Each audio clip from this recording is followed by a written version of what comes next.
రాత్రి 11:30 తర్వాత మొంతా తుఫాన్ తీరాన్ని దాటే అవకాశం ఉందన్నారు హోంమంత్రి అనిత. ప్రాణ నష్టం కలగకుండా అన్ని చర్యలు తీసుకుంటున్నామని తెలిపారు. తుఫాన్ హెచ్చరికలతో అన్ని జాగ్రత్తలు తీసుకుంటున్నామని చెప్పారు.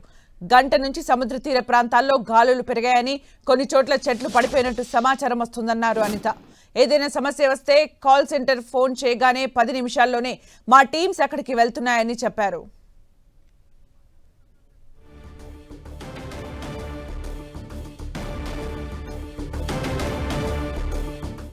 ఆర్టీజీఎస్ తమకు ఒక వెపన్ లా పనిచేస్తుందంటున్న హోంమంత్రి అనితతో మా ప్రతినిధి రవిచంద్ ఫేస్ టు ఫేస్. మరికొద్ది గంటల్లోనే తుఫాను తీరాన్ని తాకబోతుంది. ఈ నేపథ్యంలో భయంకరమైన గాలులు కావచ్చు, సముద్రం పరివాహక ప్రాంతాలన్నీ కూడా గడగడలాడిపోతున్న పరిస్థితి మనకు కనిపిస్తుంది. ప్రభుత్వం కూడా గత 3 రోజుల నుంచి కూడా దీనికి సంబంధించి సర్వసన్నద్ధంగా ఉంది. విపత్తుల శాఖ మంత్రి, హోంమంత్రి వంగలపూడి అనిత అయితే 3 రోజుల నుంచి కూడా ఆ తుఫాన్ మానిటరింగ్ మొత్తం కూడా ఆమె ఎస్టీఆర్ఎఫ్ దగ్గర నుంచి కావచ్చు మొత్తం అన్ని విభాగాలని సమన్వయం చేస్తున్నారు. ఆర్టీజీఎస్లో ముఖ్యమంత్రి చంద్రబాబు, డిప్యూటీ సీఎం పవన్ కళ్యాణ్, మంత్రి నారా లోకేష్ కూడా అక్కడే ఉండి మొత్తం సమీక్ష చేస్తున్నారు. హోంమంత్రి మొత్తం వ్యవహారాలను కూడా మొత్తం కూడా తన శాఖ ఆధ్వర్యంలో జరుగుతున్న ఏవైతే గ్రౌండ్ స్థాయిలో జరుగుతున్న వ్యవహారాలన్నీ కూడా ఆ హోంమంత్రి పర్యవేక్షిస్తున్నారు. హోంమంత్రితో మాట్లాడదాం. అనిత గారు, ఎట్లా గత 3 రోజుల నుంచి కూడా మీరు దీనిపై వర్క్ చేస్తూ ఉన్నారు, ఎట్లా ఈ రోజు ఏదైతే హిట్ చేసే అవకాశం అయితే కనిపిస్తుంది రాత్రికి, మీకున్న సమాచారం ఏంటి? యాక్చువల్గా మ్యాక్సిమం ఇప్పుడు 230 కిలోమీటర్స్ మనకి దూరంలో ఉందండి. కాకినాడకి, యానాంకి తీరానికి దూరంలో ఉంది.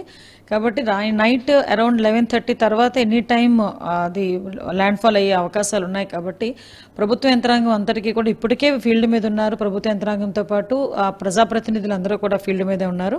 ప్రజలకు ఎటువంటి ఇబ్బంది కలగకుండా, ప్రాణ నష్టం జరగకుండా, మ్యాక్సిమం ప్రాపర్టీ లాస్ని కూడా మినిమైజ్ చేయాలి, క్యాటల్ లాస్ జరగకూడదని ఒకే ఒక ధ్యేయంతో ముందుకు పనిచేస్తున్నాం మేము.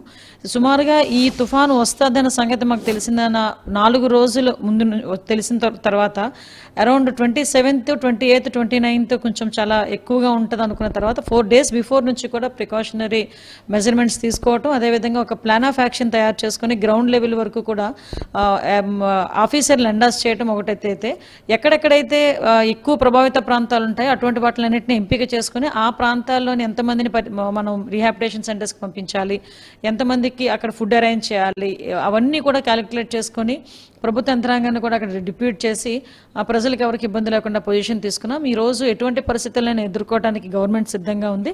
దానికి పెద్ద ఎత్తున ప్రజల నుంచి కూడా సహాయ సహకారం లభించడం అనేది ఒక మంచి పరిణామం కింద భావించాలి. ఎందుకంటే మీ అందరికీ తెలుసు, గౌరవ ముఖ్యమంత్రి సిబిఎన్ గారు అంటేనే క్రైసిస్ మేనేజ్మెంట్లో కింగ్ అని మనం చెప్పాలి. అక్కడ అప్పట్లో హరికేన్ దగ్గర నుంచి చూసుకున్న మొన్న హుద్హుద్, తర్వాత తిత్లీ, తర్వాత మొన్న బుడమేరు సిచ్యువేషన్ కూడా సమర్థవంతంగా హ్యాండిల్ చేసుకుని ప్రజలు మనను పొందిన ముఖ్యమంత్రి, గౌరవ ముఖ్యమంత్రి గారు చంద్రబాబు నాయుడు గారు. కాబట్టి ఇప్పుడు రాబోయే ఈ మోంతా తుఫాన్ కూడా ఈరోజు మనకి ఒక ఛాలెంజింగ్ గానే ఉంది. బట్ దాన్ని సమర్థవంతంగా ఎదుర్కోగల నమ్మకం ఉంది గౌరవ ముఖ్యమంత్రి గారి నాయకత్వంలో. అంటే మరి కొద్ది గంటల్లో తీరాన్ని తాకబోతుంది. ఈ నేపథ్యంలో ఫీల్డ్ నుంచి మీకు వస్తున్న సమాచారం ఎలా ఉంది? యాక్చువల్గా కొన్ని చోట్ల చిన్న చిన్న చెట్లు పడిపోయిన సందర్భాలు కూడా చిన్న చిన్న, అంటే గాలి కొంచెం ఎక్కువగా ఉంది. 80 to 100 కిలోమీటర్స్ స్పీడ్లో గాలి కూడా వస్తుంది. కాబట్టి ఆల్మోస్ట్ కొంత సముద్ర తీర ప్రాంతాల్లో ఉన్న ఏరియాస్లో కొంత గాలి తీవ్రత అయితే పెరిగింది. ఇప్పుడు ఒక గంట ముందు నుంచి గాలి తీవ్రత పెరిగింది. సో దట్ అక్కడక్కడ చెట్లు పడిపోయిన సందర్భాలు, చెట్టు పడిపోయిన తర్వాత ఇమ్మీడియట్గా మా కాల్ సెంటర్కి ఫోన్ చేసిన వెంటనే వితిన్ 10 minutes అక్కడ ఎస్డీఆర్ఎఫ్ కానీ, ఎన్డీఆర్ఎఫ్ కానీ, పోలీస్ డిపార్ట్మెంట్ కానీ ఎవరో ఒకరు ఉండి ఇమ్మీడియట్గా అక్కడ నుంచి క్లియర్ చేసి ట్రాఫిక్ అబ్స్ట్రక్షన్స్ లేకుండా కూడా చూసుకుంటున్నారు. అదేవిధంగా మ్యాక్సిమం నెంబర్ ఆఫ్ జేసీబీస్ని కూడా మన దగ్గరగా పెట్టుకున్నాం. కమ్యూనికేషన్ ఒకవేళ ఇన్ కేస్ పోతే కనుక ఆ గ్రామానికి మనం ఇబ్బంది పడతామని ముందుగానే కమ్యూనికేషన్కి శాటిలైట్ ఫోన్స్ని కూడా అక్కడ పంపించుకోవడం జరిగింది. ఒకవేళ విద్యుత్కి సంబంధించి అంతరాయాలు ఏర్పడతాయనే ఉద్దేశంతో విద్యుత్ స్తంభాలని కూడా ఈ టైంకి ఎక్కడెక్కడ ఎఫెక్ట్ ఏరియాస్ ఉన్నాయో ఎఫెక్ట్ అయిన ఏరియాస్కి పంపించడం కూడా జరిగింది.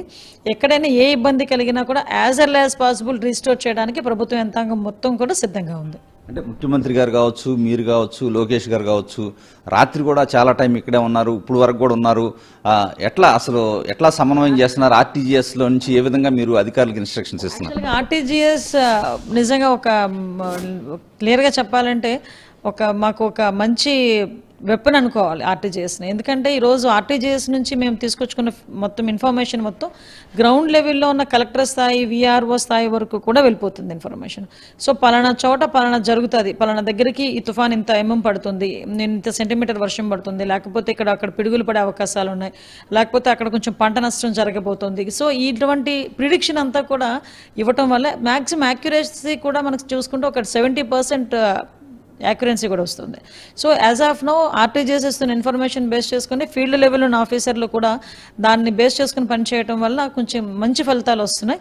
దాని నేపథ్యంలో నిన్న గౌరవ ముఖ్యమంత్రి గారు, అదేవిధంగా మంత్రివర్యులు లోకేష్ గారు, నేను అందరం కూడా నిన్న రాత్రి ఇంచుమించుగా 10 గంటల వరకు 10-10:30 వరకు ఉండటం, ఈ రోజు మళ్ళీ మార్నింగ్ డిప్యూటీ సీఎం గారు, అదేవిధంగా మంత్రులు అందరం కూడా, లోకేష్ గారు అందరూ, చాలా మంది మంత్రులు అందరం కూడా ఈరోజు ఆర్టీజీఎస్లో కూర్చొని మ్యాక్సిమం మానిటర్ చేసుకున్నాం. ఎట్టి పరిస్థితుల్లో ఒకటే, ఎటువంటి పరిస్థితులను ఎదుర్కోవడానికి గవర్నమెంట్ సిద్ధంగా ఉంది. దానికి ప్రజల నుంచి కూడా పూర్తి సహాయ సహకారాలు కావాలి. అంటే రాష్ట్రంలో అతి భారీ వర్షాలు కురుస్తున్న పరిస్థితి ఉంది. విశాఖలో కూడా చాలా సీరియస్గా వర్షాలు అయితే కురుస్తున్నాయి. ఎట్లా మీకు ఉన్న ఇట్లా డేంజర్ బెల్స్ ఏ జిల్లాలో ఉండబోతున్నాయి, ఇంకెన్ని రోజులు ఉండబోతుంది ఈ పరిస్థితి? గోదావరి అండి, అమలాపురం ఒకటి, యాజ్ ఆఫ్ నౌ నెల్లూరు ఉంది. తర్వాత మనకి కృష్ణా, ఎన్టీఆర్ కూడా కొంతమేరకు వర్షాలు పడతాయి. వాటితో పాటు అనకాపల్లి, విశాఖపట్నం మనకి ల్యాండ్ ఫాల్ అయిన తర్వాత సుమారుగా శ్రీకాకుళం, ఏఎస్ఆర్ వరకు కూడా వర్షాలు పడే అవకాశాలు ఉన్నాయి. అతి భారీ వర్షాలు అయితే మ్యాక్సిమం ఈ కోస్టల్ లైన్లో ఉన్న అనకాపల్లి, కాకినాడ, కోనసీమ, మనకి వెస్ట్ గోదావరి ఈ ఏరియాస్లో ఎక్కువగా పడుతుంది కాబట్టి, అనకాపల్లి ఏరియాస్లో ఎక్కువ పడుతుంది కాబట్టి అక్కడ ఉన్న కలెక్టర్స్ కూడా అప్రమత్తం అవ్వాల్సిన బాధ్యత ఉంది. వాళ్ళు అప్రమత్తం అవుతూనే ప్రజలందరినీ కూడా అప్రమత్తం చేస్తున్నారు. రాత్రి 11:30 ఆ టైంలో తీరాన్ని చేరుకుంటుంది తుఫాన్ అని చెప్తున్నారు. ఆ తర్వాత ఎక్కువ ఎఫెక్ట్ ఉంటుందని కూడా చెప్తున్నారు. దానికి తగ్గ ప్రణాళిక ఏమన్నా ఉందా? అన్ని రకాల ప్రణాళికలు ఉన్నాయండి యాజ్ ఆఫ్ నౌ. ఇప్పుడు అందుకే ముందుగానే మేము ప్రిడిక్ట్ చేసి ఎక్కడెక్కడ ఎఫెక్ట్ అవుతుంది అనుకున్న ప్లేసెస్ నుంచి మొత్తం ప్రజలందరినీ కూడా మేము ఒక రిలీఫ్ సెంటర్లో పెట్టడం జరిగింది. అరౌండ్ 4400 సెక్రటేరియట్స్ని ఈరోజు ఐడెంటిఫై చేసుకున్నాం. వాటన్నిటిలోని కూడా పునరావాస కేంద్రాలు ఏర్పాటు చేయడం కానీ, ఫుడ్ ప్రిపేర్ చేయించడం కానీ, ఫుడ్ డిస్ట్రిబ్యూషన్ కానీ, ఎక్కడ కూడా ఎటువంటి డ్రైన్స్ కూడా అబ్స్ట్రక్షన్స్ లేకుండా అన్నీ కూడా క్లియర్ చేసుకోవటం కానీ, ఇవన్నీ కూడా చేసుకున్నాం. టౌన్ ఏరియాస్లో అయితే చిన్న చిన్న కాలువలు కూడా ఎక్కడ కూడా అబ్స్ట్రక్షన్స్ లేకుండా క్లియర్ చేసుకున్నాం. ఎక్కడ కూడా ఇనండేషన్ లేకుండా చేయాలి అన్నది మెయిన్ మా target. At the same time no casualties, దాన్ని కూడా ధ్యేయంగా పనిచేస్తున్నాం. ఓకే, థ్యాంక్ యూ అండి. హోంమంత్రి అనిత చాలా స్పష్టంగా చెప్తున్నారు. ఎందుకంటే గత 3 రోజుల నుంచి కూడా ప్రభుత్వం తరపు నుంచి అన్నీ కూడా అనిత సమీక్షిస్తూ ఉన్నారు. అదేవిధంగా చూసుకుంటే కనుక 11:30కి తుఫాను తీరాన్ని దాటే అవకాశం ఉంది. తర్వాత దాని ఎఫెక్ట్ కూడా ఎక్కువ వస్తుంది కాబట్టి దానికి తగ్గ ఏర్పాట్లన్నీ ప్రభుత్వం తరపున చేశామని కూడా హోంమంత్రి అనిత చెప్తున్నారు. కెమెరా పర్సన్ అజగర్తో రవిచంద్, 10 టీవీ, అమరావతి.